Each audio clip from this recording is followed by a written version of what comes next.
Marcel Guillen, Hermel Énergie. Est-ce que vous vous intéressez aussi au stockage de chaleur intersaisonnier? Parce qu'on a des besoins qui sont essentiellement en hiver et une production qui est l'été. Est-ce que c'est une piste pour l'avenir? Alors concrètement, les Danois, c'est ce qu'ils font énormément, et avec des grandes surfaces au sol, des 5 hectares, 10, 20 hectares de panneaux solaires thermiques et des stockages intersaisonniers de plusieurs milliers de mètres cubes.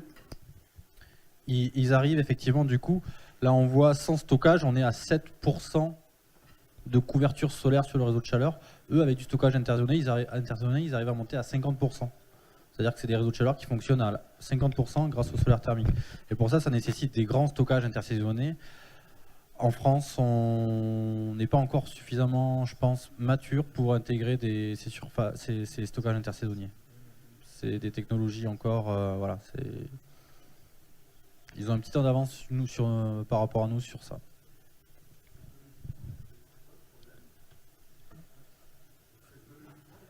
Non, il n'y a pas de problème technologique particulier, à part toujours pareil, le problème de la température des réseaux. C'est-à-dire que dans le Nord, ils ont des températures de fonctionnement des réseaux très bas, ce qui fait qu'on peut aller intégrer des stockages intersaisonniers, des pompes à chaleur, du solaire thermique, et intégrer beaucoup d'énergies renouvelables différentes, et d'arriver à des réseaux de chaleur multi-énergie renouvelables, et de jouer beaucoup avec. Je pense que c'est le problème en France. Aujourd'hui, les réseaux de chaleur, c'est dans les grandes villes, ils sont anciens, et ils sont à très haute température. Et là, c'est pas possible d'intégrer du solaire dans ces cas. Tout à fait. C'est pas impossible. Non, mais qu'est-ce qui bloque en France, sinon, pour le stockage psychologiquement? Vous m'avez dit, on n'est pas mûr pour ça. Déjà, il y a une question. Malheureusement, c'est souvent la question du foncier qui revient. C'est-à-dire que les stockages intersaisonniers, souvent, c'est des pit storage. Alors, je ne sais pas le nom exactement en français, mais c'est des grands puits remplis d'eau. En fait, c'est des grands stockages d'eau de plusieurs centaines de milliers de mètres cubes. Et du coup, ça nécessite de l'espace. Donc, oui. Donc, je pense que le principal frein, c'est le foncier. D'accord.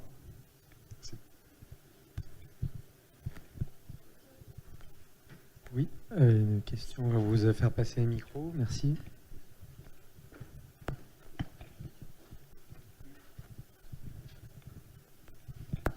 Bonjour, Christine Guinard de la DDT du Rhône.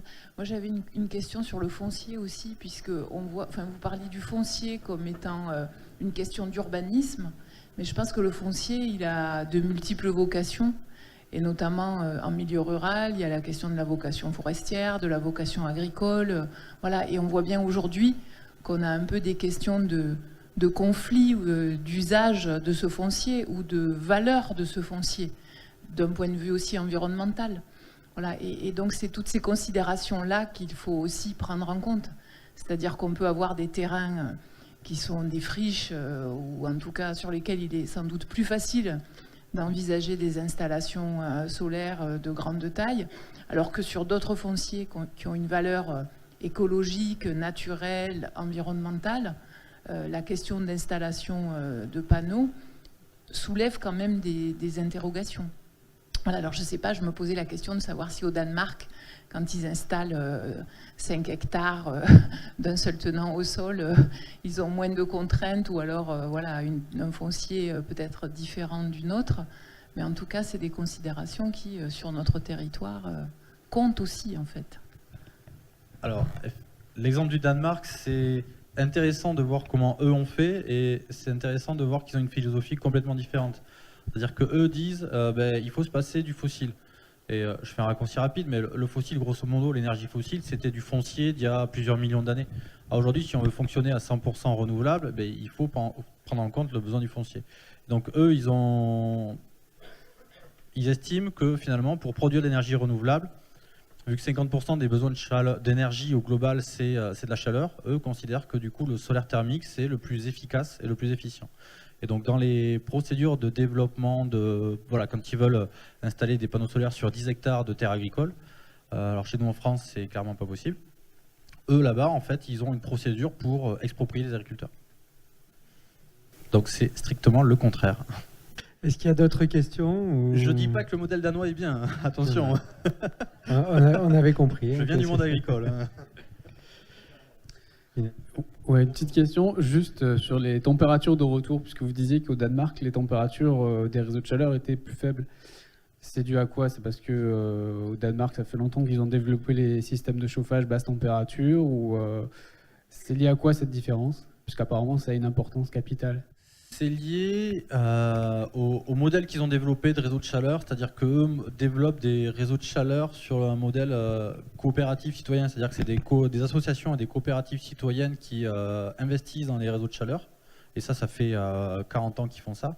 Et du coup, ils ont un mode de fonctionnement des réseaux de chaleur complètement différent des nôtres par rapport au schéma hydraulique, ce qui fait qu'eux arrivent à descendre très très bas dans les températures de retour. Et quand on demande comment aux exploitants de réseaux de chaleur, celui qui gère la chaufferie bois et donc qui gère la température, quand on lui demande comment il gère la température voilà, comment il gère sa chaufferie bois, il explique on baisse jusqu'à ce que le dernier au bout du réseau râle parce qu'il fait trop froid et là on remonte un peu. Voilà. Alors que nous on est dans un fonctionnement différent avec des boucles primaires et des circuits secondaires plus complexes voilà, qui sont différents.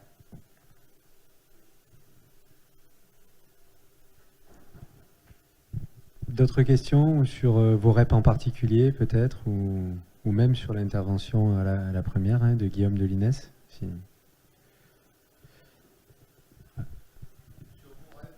On va vous passer le micro, s'il vous plaît. Oui, sur vos REP, j'imagine que vous avez gardé un appoint gaz. Est-ce que du coup le solaire thermique vous a permis de réduire le dimensionnement de cette chaudière gaz ou pas? Non, c'est pas l'enjeu en fait. Enfin, l'appoint secours, c'est bien le terme de secours, il doit être là s'il y a quand il n'y a pas de soleil et quand la chaufferie bois tombe en panne ou est en maintenance. Donc lui, l'appoint secours, de toute façon, il est dimensionné pour... En l'occurrence, là, l'appoint secours, c'est des chaudières existantes. C'était les chaudières de la piscine et de l'EHPAD. Donc il n'y a pas eu de chaudière d'installer. Voilà, ça a été optimisé de ce point de vue-là.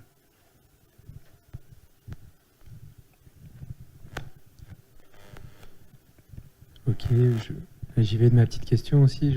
Par rapport au prix qui a été annoncé, là, on voyait que les prix du coût du réseau de chaleur, c'est 78 €. Et on dit que pour être rentable, il faut que le solaire il sorte à 40, lui. Tu peux nous préciser un petit peu ce rapport entre les deux? On ne parle pas exactement de la même chose en fait. Enfin, entre les coûts donc de 78 € par mégawattheure, c'est des coûts livrés abonnés. Au niveau de l'échangeur, intégrant les pertes du réseau, toute la maintenance sur le réseau. Et le coût de la chaleur solaire, en fait, c'est le coût de la chaleur sortie process solaire. Donc, comparable directement avec un coût de la chaleur sortie process bois. Et le coût de la chaleur sortie process bois, aujourd'hui, un mégawattheure entrée chaudière, le prix du bois déchiqueté, on est à environ à 22-23 € sur ces types de chaudières. Après, on a un rendement de chaudière. On sort à des coûts qui sont à des fois 30 €, 32, 35 € le mégawattheure sortie chaudière bois. Là, 40 € au mégawattheure sortie process, ça permet d'être compétitif par rapport à du gaz sortie chaudière. Voilà, avec la molécule qui est en train d'augmenter, mais qui était aux alentours de ce prix-là.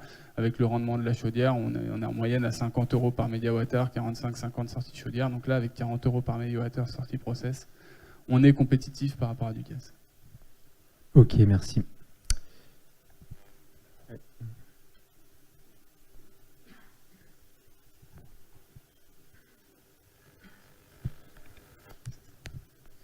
Et sur ces 40 € de chaleur, du coût de la chaleur solaire, ça prend quoi en compte? Parce qu'une chaudière bois, il faut acheter le bois pour la faire fonctionner, mais le solaire, c'est...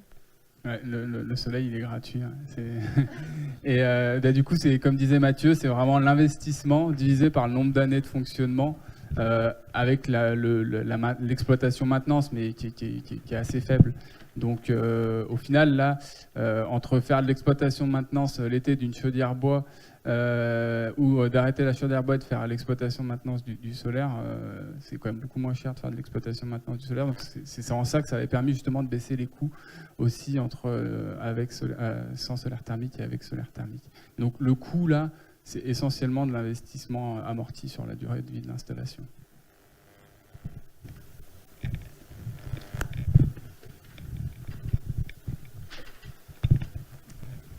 puisqu'on parle de durée de vie de l'installation, je suis un peu étonné de ces 20 ans, parce qu'en définitive, bon, j'ai eu une petite expérience d'installation qui avait été faite au moment du premier choc pétrolier, et qui 40 ans plus tard continue à fonctionner. C'est quand même une technologie relativement simple, avec peu de... Comment dire, qu'est-ce qui justifie ces 20 ans, et qu'est-ce qui se passe au bout de 20 ans? Est-ce qu'il y a vraiment besoin de refaire totalement l'installation?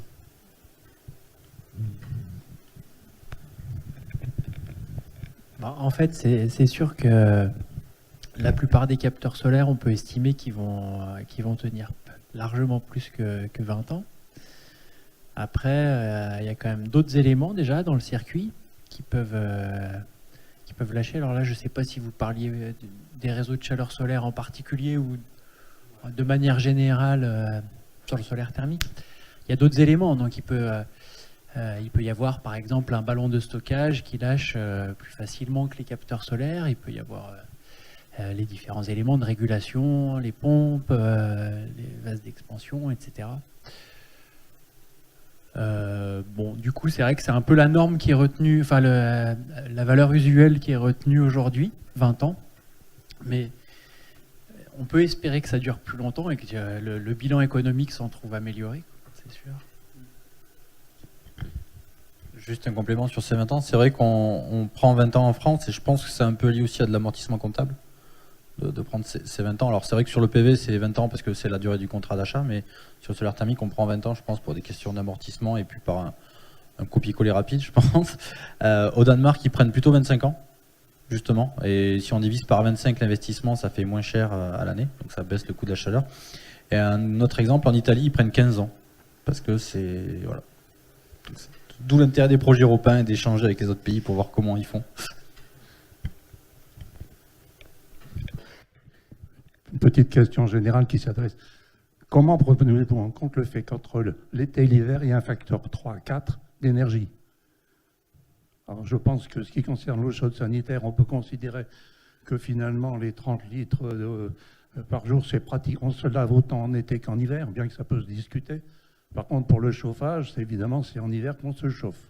Et donc, comment prenez-vous ça en facteur 3 à 4 dans vos installations? Alors, si c'est uniquement l'eau chaude sanitaire, avec la chaudière bois, on voit très bien. Si c'est l'eau chaude sanitaire plus un peu de chauffage, comment vous prenez ça en compte, ce facteur 4?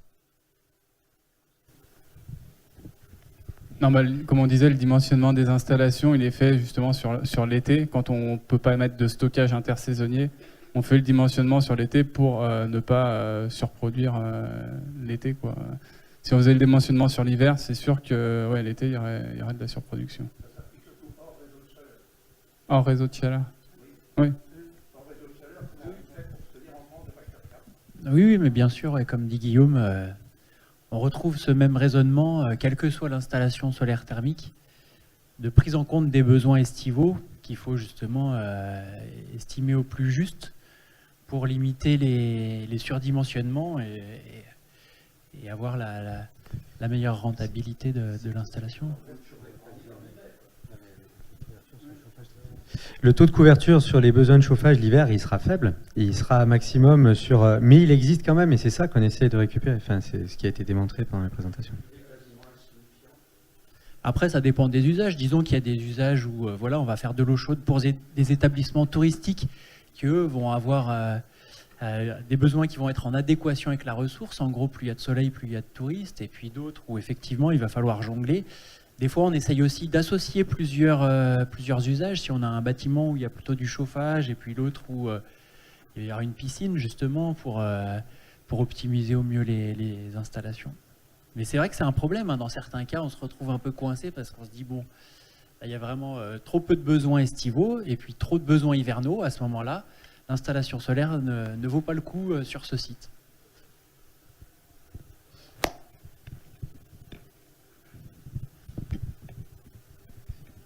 J'ai une autre question aussi, c'est sur l'utilisation du coup de la chaleur en été pour produire de la clim.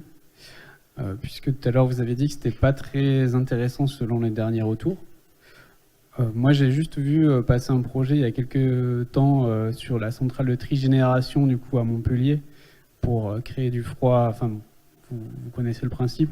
Mais du coup, l'intégration d'un système solaire sur ce type d'installation, c'est pas envisageable? Personnellement, je ne suis pas expert sur le sujet. Il y a d'autres personnes à l'INES qui ont vraiment travaillé de manière plus approfondie. Mais les conclusions que j'en ai retenues, c'est qu'aujourd'hui, les technologies, soit elles n'étaient pas matures, soit elles avaient des problèmes de fiabilité de fonctionnement ou d'équilibre économique qui n'étaient pas au rendez-vous. Mais c'est sûr que ça ne ferme pas la porte pour autant à des recherches encore en cours ou futures qui pourraient aboutir à des systèmes qui se développent. Hein. Ouais. Soit elle n'est pas tout à fait au point, soit elle n'a pas réussi à trouver un équilibre technico-économique et de fiabilité dans la durée pour être développée de manière plus industrielle et de manière plus large, quoi.